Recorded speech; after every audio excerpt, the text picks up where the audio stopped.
Jawaar Mohaammed, Muummichi Ministeera Itoophiyaa Dr. Abiy Ahmed riizoortiiwwan qaqqaalii isaan biyya keessatti ijaaran duuba namoota yakka idil addunyaa hojjetantu duuba jira jedheera. Keessumaayyuu Jeferii Epstein faayil baasuudhaan kan qoodan yommuu ta'u, Jawaar Mohaammed suura isaan feesbuukii isaanii irratti qoodan irratti Jeferii Epsteinii fi lammii Yuunaayitid Arab Emirates kan ta'e michuu Abiyyi jedhee Jawaar kan qoode piroojeektiiwwan biyya keessatti hojjetaman keessumaayyuu riizoortiiwwan qaqqaalii duuba isaa isatu gargaara jedheera.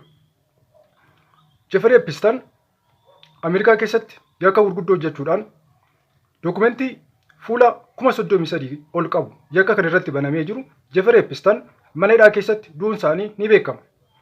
Haa ta'ullee malee hanga ammaatti faayilli isaanii sakattaamaa jira. Namoota baay'ee of keessattis qabatee namoota baay'ee gara yakkaatti kan fidaa jiru yommuu ta'u, faayila isaanii suura isaanii baasuudhaan bulchitoota addunyaa keessumaayyuu Ameerikaa keessatti Doonaald Tiraamp dabalatee hedduun isaanii Jeferii Epstein wajjiniin hidhata akka qaban ibsamaa jira. Haa ta'ullee malee Jawaar Mohaammed fuula feesbuukii isaanii irratti akka maxxansanitti namni Jeferii Epstein wajjiniin kichinii keessatti mul'achaa jiru kun lammii Yuunaayitid Arab Emirates yommuu ta'u, deeggarsa maallaqaa cimaa muummicha ministeeraatiif kan godhuudha jechuudhaan qoodeera. Gama ittaanuun raayyaan ittisaa Itoophiyaa karaa hundaan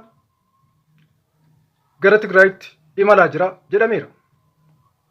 Keessumaayyuu karaa naannoo Amaaraa imalaa jiraachuun isaanii gabaafamaa jira.